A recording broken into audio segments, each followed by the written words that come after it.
Hey guys, it's Sandeep from Wireless and welcome to our camera review of the Realme 6i. And before we get this started, please do make sure to hit the subscribe button and also turn on notifications for more videos like this. Now let's begin the video.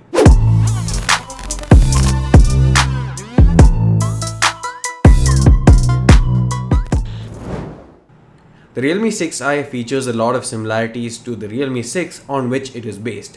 It's more of a watered down version of the same, and this also applies to the camera setup, which is a quad camera setup, but what's different here is that the primary camera is a 48 megapixel sensor compared to the 64 megapixel unit that you get on the Realme 6. The 48 megapixel camera here has an f1.8 aperture. You get an 8 megapixel ultra wide angle camera with f2.3 aperture and 119 degree field of view, a 2 megapixel macro sensor as well as a 2 megapixel depth sensor. When it comes to images, there's good sharpness and detail, and pixel peeping does reveal that and is notably better than some of the other 48 megapixel camera phones out there. However, in terms of the dynamic range, it's not all that great, and it looks quite washed out as well, and overall goes for an underexposed look as opposed to having a brightly exposed frame. One good thing was the fact that this has a natural looking color palette, unlike some of the other Realme phones that go for an exaggerated saturated look. Generally, using night mode in daytime photos as well helps to pop the image by giving better clarity, depth as well as contrast, but in this particular case night mode doesn't seem to offer much of help, especially in good lighting conditions.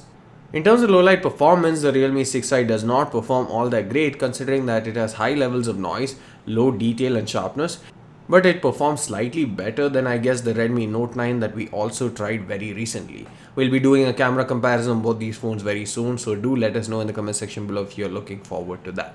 The ultra wide angle camera offers a much more dramatic field of view compared to the regular camera, and in terms of the overall tonality, they look quite similar, although not exactly the same, but still much better than some of the other smartphones in this segment in terms of matching the colors and the overall white balance itself.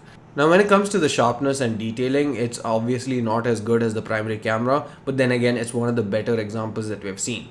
However, when it comes to low light mode, the ultra wide angle camera is almost unusable, and while the night mode does help things a bit, especially in decently lit environments in low light, it actually doesn't help at all in really low lighting conditions. Portrait mode is not all that great because it has a few drawbacks. Firstly, the dynamic range is much lesser since there is no HDR stacking going on here, and as a result the highlights are often blown out, and this also affects the edge detection algorithm, like in this particular example where you can actually see that they have actually blurred portion of my head and I look more like a cardboard cutout than anything else. The other main issue is the fact that there's a lot of softness on the portion in focus, which looks like a beauty mode is being applied even though everything has been disabled. The macro camera is a 2 megapixel unit, and to be honest it's not all that great. It's slow to focus, it has less detail and sharpness, as well as the overall image quality is quite poor. And to be honest, whenever possible I just suggest taking pictures with the primary camera and then cropping in later.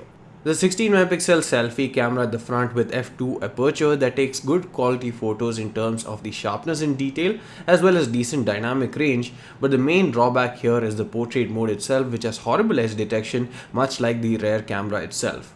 As you can see in these examples, it does work decently well when the background is quite simple, but introduce some complexity in the background and it gets everything very wrong.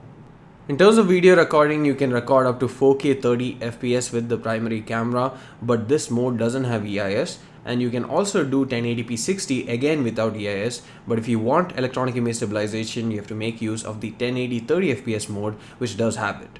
And when you use that, it's actually very stable, and overall the footage is also quite pleasing except for the exposure and color shifts that happen randomly in between. This is something that happens even on the other modes as well, so video recording is not really a strong suit for this. The front facing camera can also do 1080p 30 fps, but this again does not have EIS, and as a result the footage does not look all that impressive. This is a front facing camera on the Realme 6i capturing 1080p 30 fps video. Let me know what you guys think about the overall sharpness, dynamic range, how well is picking up my voice in this scenario, and the stabilization as well. Overall, while the only thing that changes on the 6i compared to the Realme 6 in terms of hardware is the primary camera, that itself is enough reason to warrant not getting the 6i as a camera phone because the performance is not all that great, and if you're someone who's looking for a camera phone or as a photography enthusiast, I would not suggest this. It's better to go for the Realme 6 by adding some extra money. Thanks for watching this video. Please don't forget to hit the subscribe button. See you again in the next one.